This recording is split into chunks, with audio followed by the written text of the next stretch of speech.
Today, Chicago stands as the third largest city in the United States. Its unmatched architecture and reverse-flowing river make it a modern marvel. But if you look close enough, you can still find traces of its humble beginnings.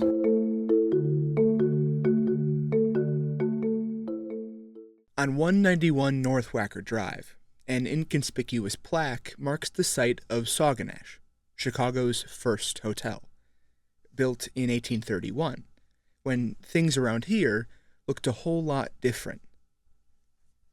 A mile downriver from Fort Dearborn sat Sauganash. Inside, Mark Beaubien's fiddle filled the air. The fiddle-playing Frenchman hosted men and women of every color and class, as laughter and song carried through the night.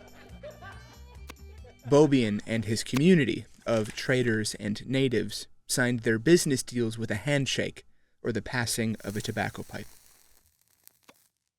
They preferred leisure to unrelenting work, and spent more than they saved.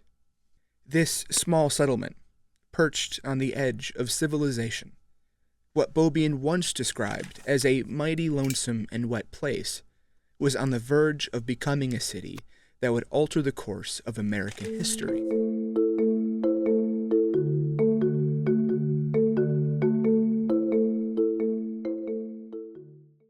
To understand Chicago's growth, we have to understand the United States' growth.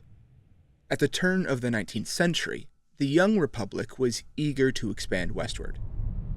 In 1803, the Louisiana Purchase, authorized by President Thomas Jefferson, doubled the size of the country. But armed conflicts with natives, encouraged and funded by the British Empire in the years that followed, slowed American expansion. Tensions escalated with both the British and the native nations until the War of 1812.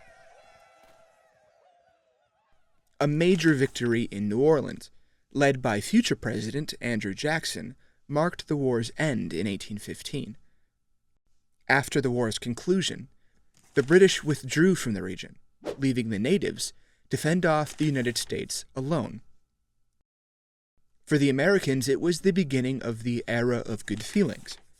For the native nations, it marked the beginning of a desperate fight for their land. Illinois earned its statehood in 1818. The state's major industry was farming, located near the Mississippi River. The upper Mississippi River region was largely occupied by native nations, the largest of which were the Sauk and Fox people. Numbering in the thousands, they were a formidable economic and military power.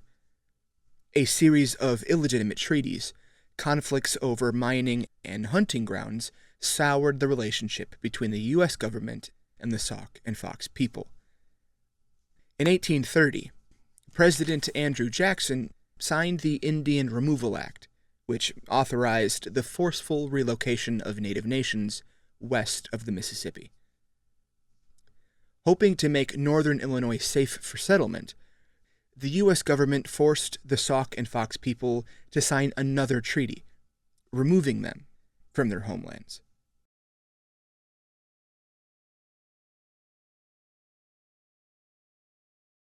On a clear spring morning in 1832, Chief Blackhawk, with unknown intentions, led his followers across the Mississippi River and up the Rock River Valley.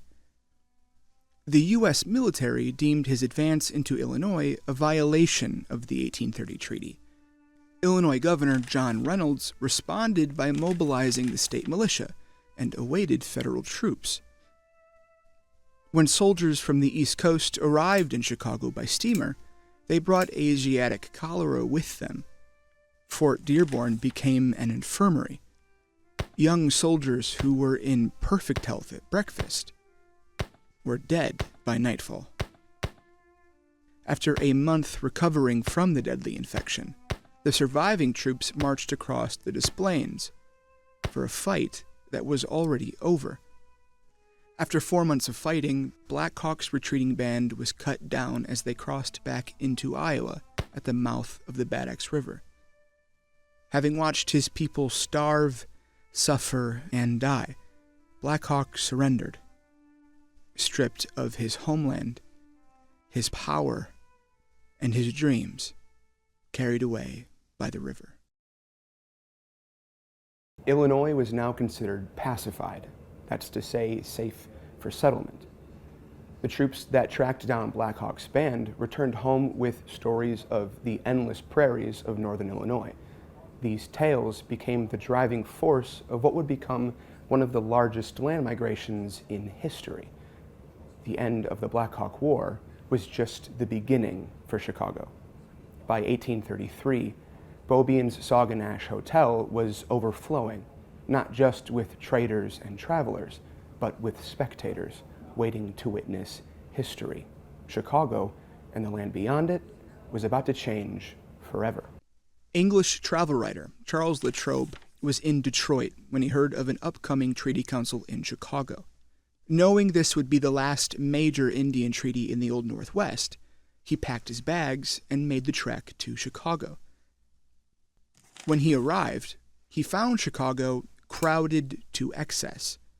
He was one of the few lucky enough to find a room in the comfortless and noisy Sauganash Hotel.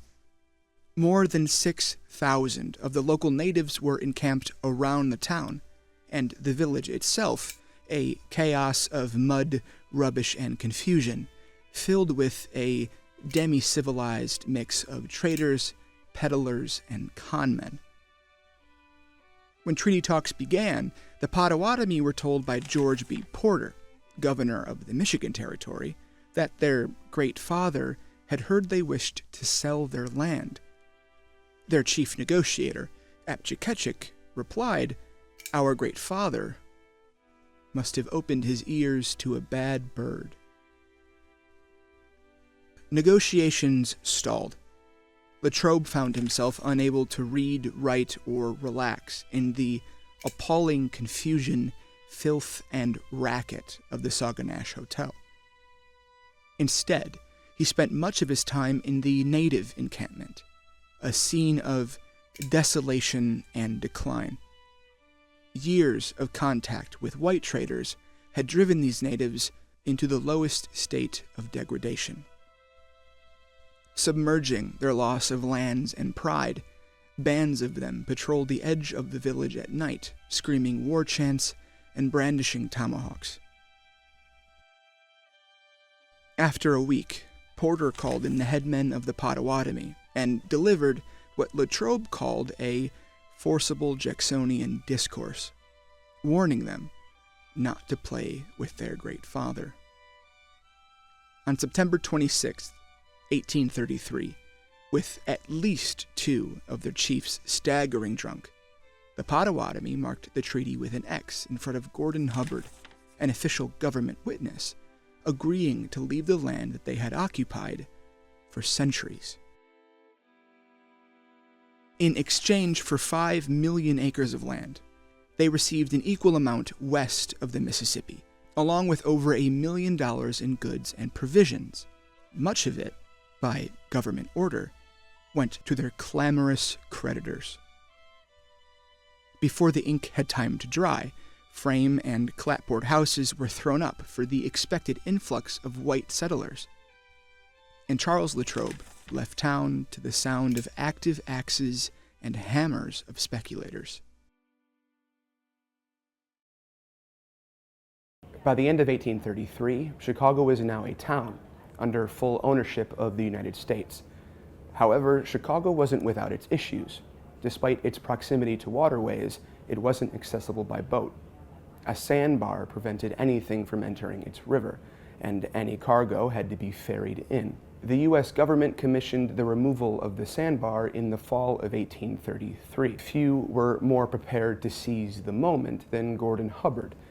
A frequent trader in Chicago, he returned from the treaty, closed up shop, and moved to Chicago permanently, believing that the Chicago harbor improvements would make him rich. Hubbard envisioned a great city, America's future inland empire, rising where the two great water systems of the United States almost met.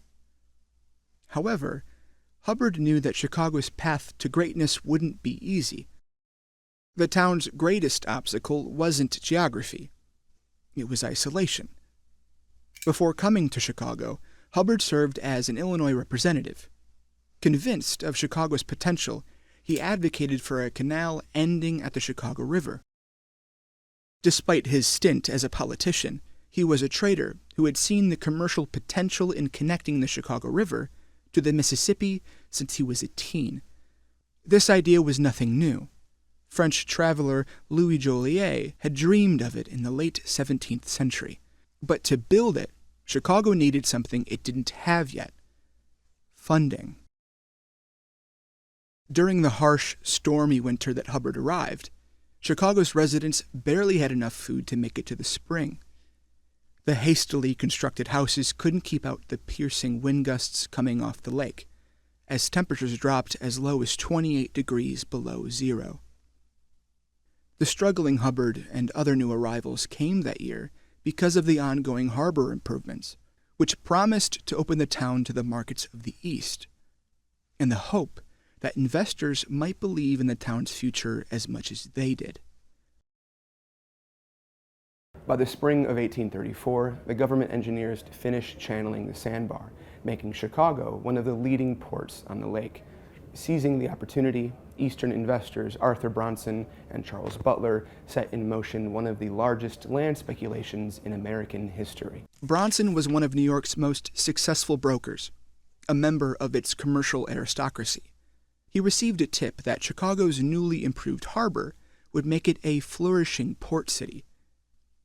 Through his connections, he met Robert Kinsey, son of one of Chicago's most powerful families. Kinsey spoke glowingly of the upstart village and the land his father had for sale. To Bronson, the price was a steal. Convinced there was a profit to be made, he invited his investing partner, Charles Butler, to join him on the journey west. Of the two men, Butler was the bolder investor.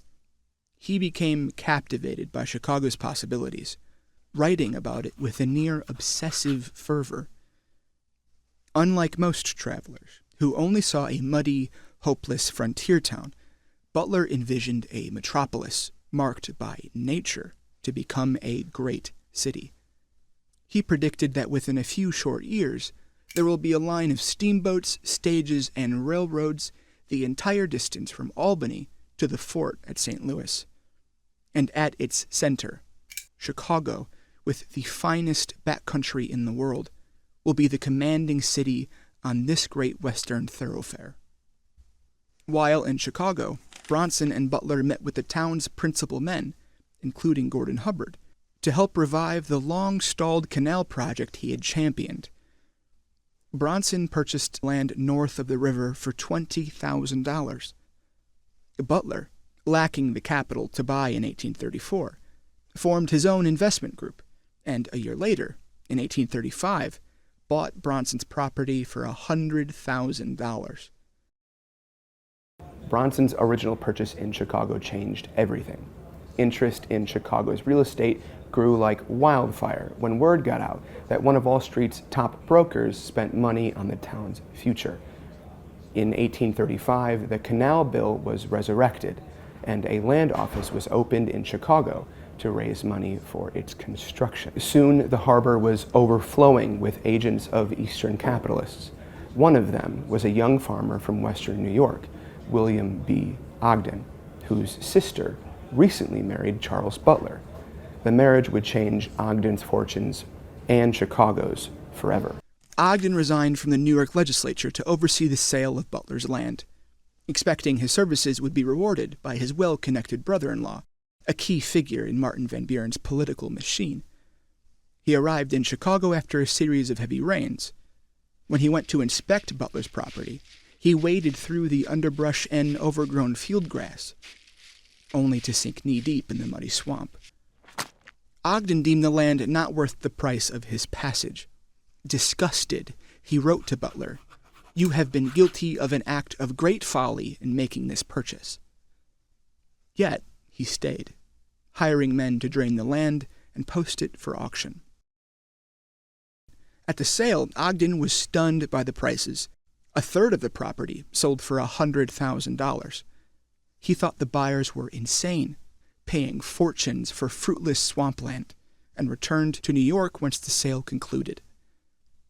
But over the next year, he watched the prices continue to climb. He came back to Chicago in the summer of 1836, determined to make his own fortune. Ogden worked independently as a land dealer and developer, while maintaining his ties to Butler and other Eastern investors as their land agent. Unlike many swept up in the speculation frenzy, Ogden made permanent improvements to the land he bought and sold. By late June 1836, enough money had been raised from those sales to begin the construction of the canal. The construction of the Illinois and Michigan Canal was an expensive project, one that Hubbard had championed since the late 1820s. Nearly a decade later, his vision would become reality. Funded by Chicago's boosters, namely Ogden, Butler, and Hubbard, construction of the canal began on July 4th, 1836. Without Hubbard's relentless efforts, Chicago wouldn't be what it is today. But if Hubbard secured Chicago's location, Ogden transformed it into a flourishing metropolis. Ogden, like other boosters, knew his financial future depended on Chicago's success. Though land remained his priority, he believed no businessman could afford to stay out of politics. With little infrastructure, frontier settlements relied heavily on government support. Ogden joined the committee that drafted Chicago's city charter, and when the town was elevated to city status, he ran for mayor against John H. Kinsey, the son of the powerful Kinsey family. Kinsey portrayed himself as Chicago's firstborn, and painted Ogden as a transient speculator.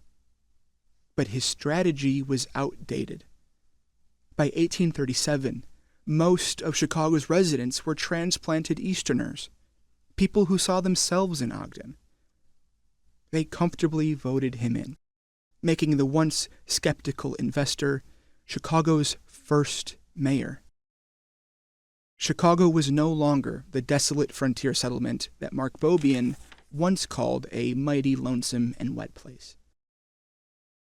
It had become a city forged from colonialism, ambition, speculation, and relentless belief.